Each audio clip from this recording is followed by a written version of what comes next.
بسم الله الرحمن الرحيم. الرحمن علم القرآن خلق الإنسان علمه البيان. الشمس والقمر بحسبان والنجم والشجر يسجدان.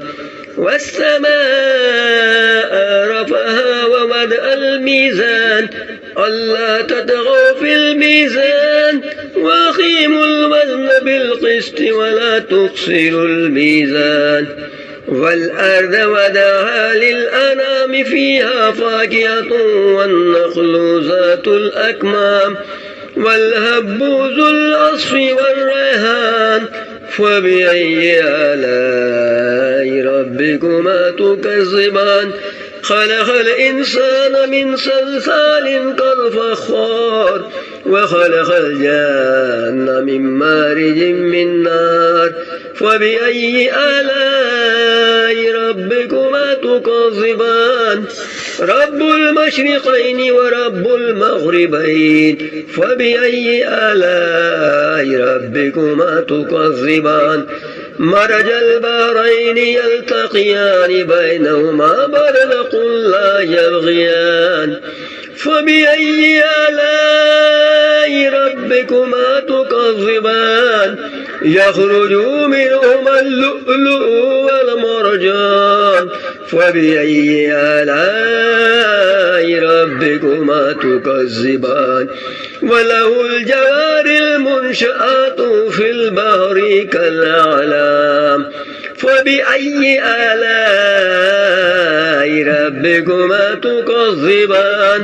كل من عليها فان ويبقى وجه ربك ذو الجلال والإكرام. فبأي آلاء ربكما تكذبان؟ يسأله من في السماوات والأرض كل يوم هو في شان.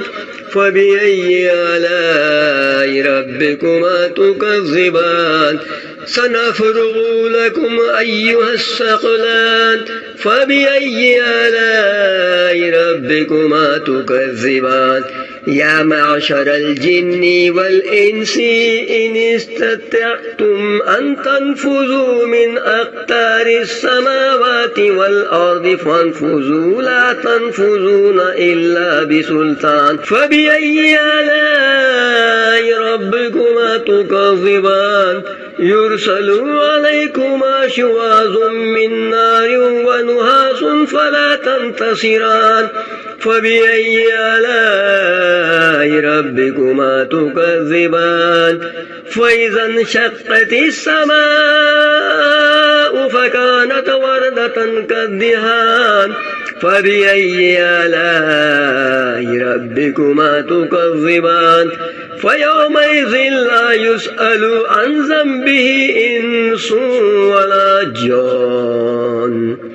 فبأي آلاء ربكما تكذبان؟ يعرف المجرمون بسيماهم فيؤخذوا بالنواصي والأقدام. فبأي آلاء ربكما تكذبان؟ هذه جهنم التي يكذب بها المجرمون يطوفون بينها وبين حميم آن. فبأي آلاء ربكما تكذبان؟ هو لمن خاف مقام ربه جنتان. فبأي آلاء ربكما تكذبان؟ ذواتا أفنان. فبأي آلاء ربكما تكذبان؟ فيهما عينان تجريان.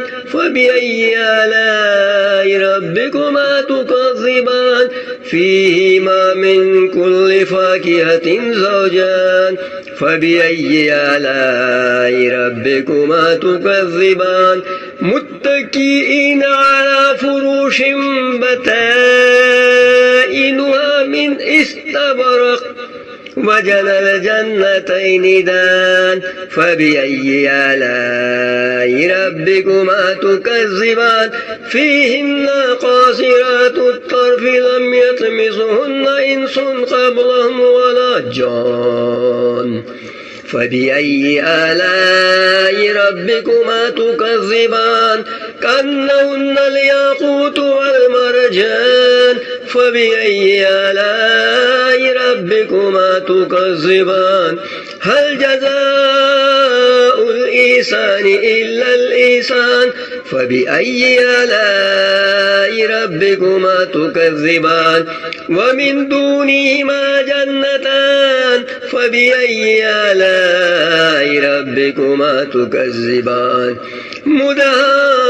مدهامتان فبأي آلاء ربكما تكذبان فيهما عينان نضاختان فبأي آلاء ربكما تكذبان فيهما فاكهة والنخل والرمان فبأي آلاء ربكما تكذبان فيهن خيرات حسان فبأي آلاء ربكما تكذبان حور مقصورات في الخيام فبأي آلاء ربكما تكذبان لم يطمثهن إنس قبلهم ولا جان فبأي آلاء ربكما تكذبان متكئين على رفرف